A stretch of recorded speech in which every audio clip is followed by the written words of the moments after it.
Hello everyone, क्या हालचाल। मेरा नाम है धर्मेंद्र कुमार। आज की सेशन में बात करेंगे नीट 2026 की तैयारी के बारे में। अगर आपने पहले नीट का एग्जाम दे रखा है तो ये वीडियो आपके लिए नहीं है।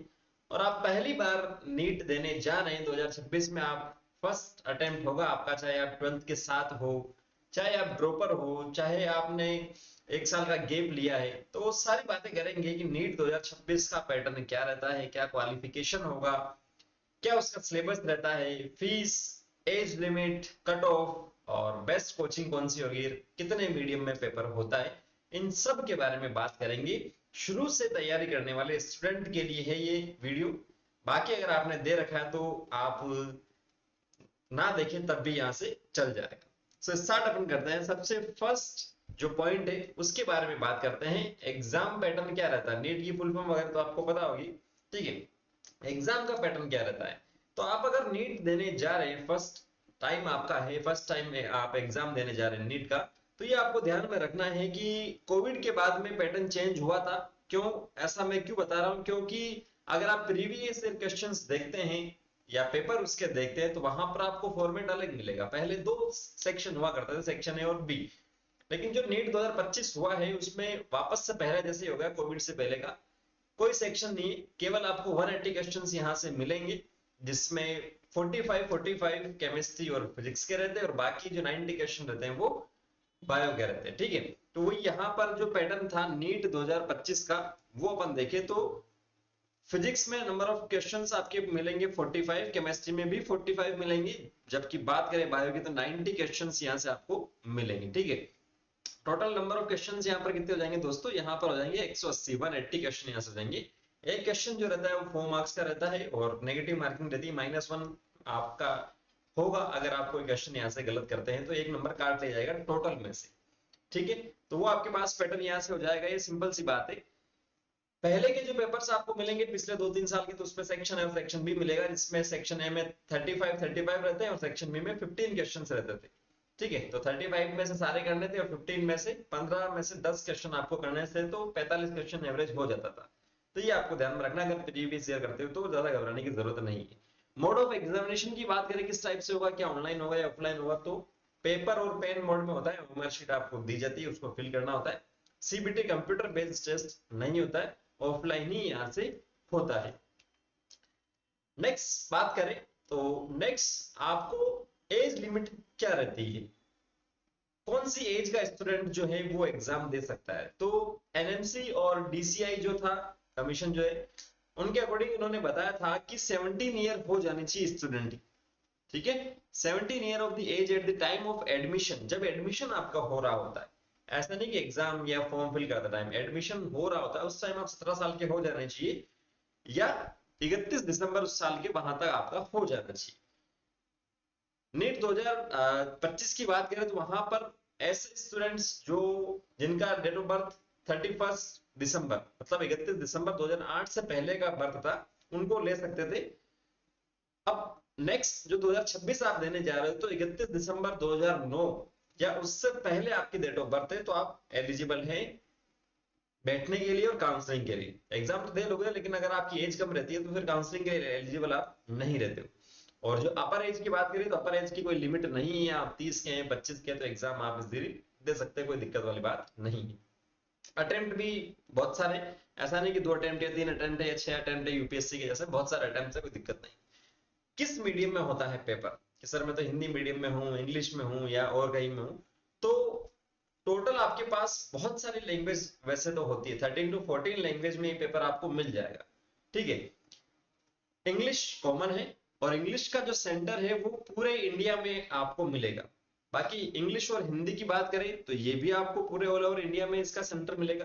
मान लीजिए आप हिंदी मीडियम स्टूडेंट हो, आप हिंदी मीडियम में भरते हैं फॉर्म, तो ऐसा नहीं कि केवल कोई सिलेक्टेड जगह वहीं पर आपको मिलेगा, नहीं, जो सेंटर आपको मिलेगा ऑल ओवर इंडिया मिलेगा, इंग्लिश वाला पेपर भी और इंग्लिश और हिंदी वाला।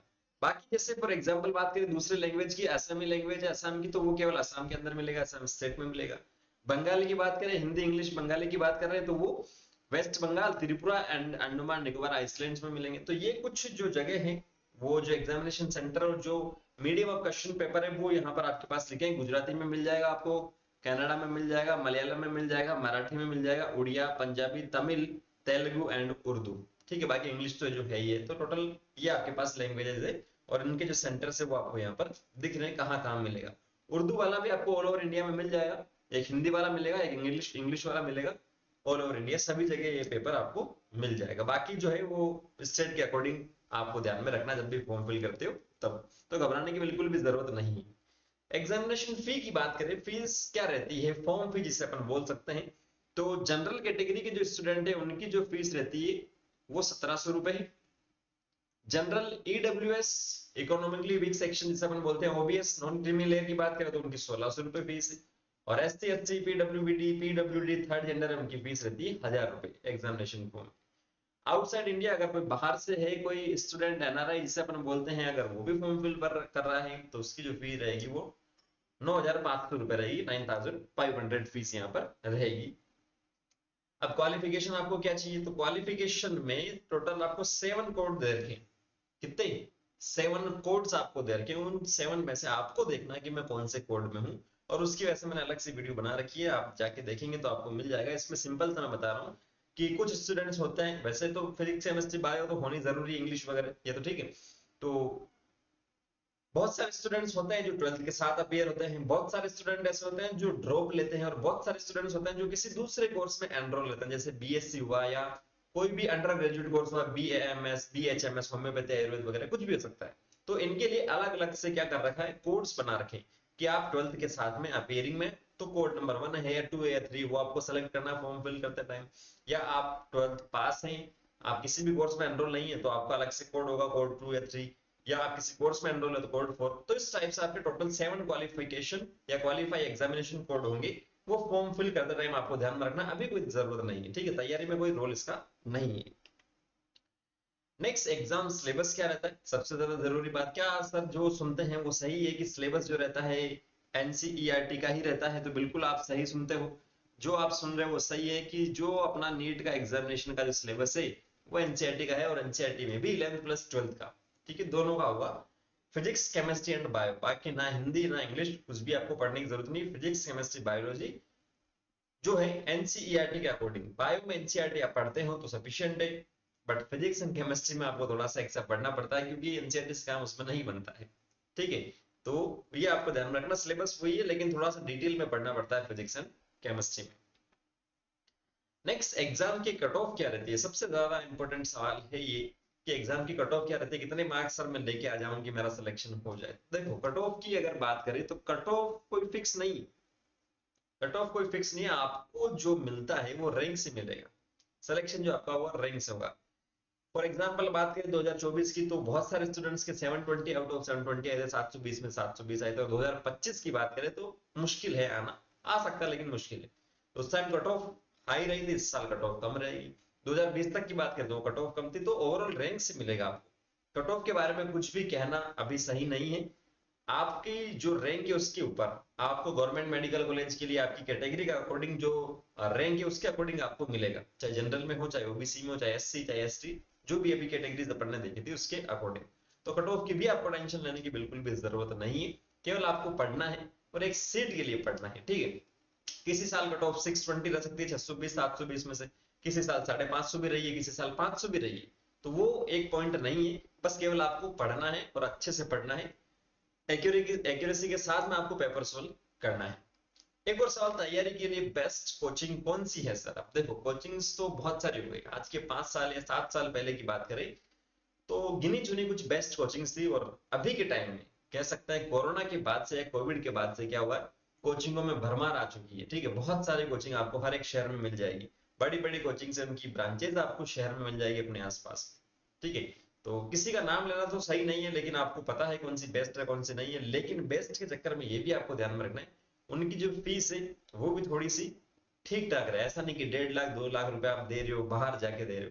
अपने आसपास आप देखते हो तो आप इसमें 2 से 3 साल का रिजल्ट देखिए, ठीक है। अगर आपको अपने आसपास कोचिंग ज्वाइन करनी है तो उन कोचिंग्स का पिछले 2 से 3 साल का रिजल्ट आप देखिए, और वो भी क्लासरूम वाला, डीएलपी वाला नहीं, क्लासरूम वाला। अगर कोई कोचिंग कहता है कि ये मेरे क्लासरूम वाले बच्चे जो सिलेक्ट हुए उसके अकॉर्डिंग आप वहां एडमिशन ले सकते हैं। कोचिंग की ज्यादा लोड नहीं लेनी है आपको, ठीक है। बस वहां ये आपको देखना है स्ट्रेंथ, नंबर ऑफ स्टूडेंट्स कितने हैं। अगर कोई कहता है कि हम 10-20 ही पढ़ाते हैं तो इसका मतलब वहां जा ही नहीं रहे, ठीक है। तो एटलीस्ट कम से कम 100-200 बच्चे तो हो किसी कोचिंग में, तो वहां आप जाके एडमिशन ले सकते हैं।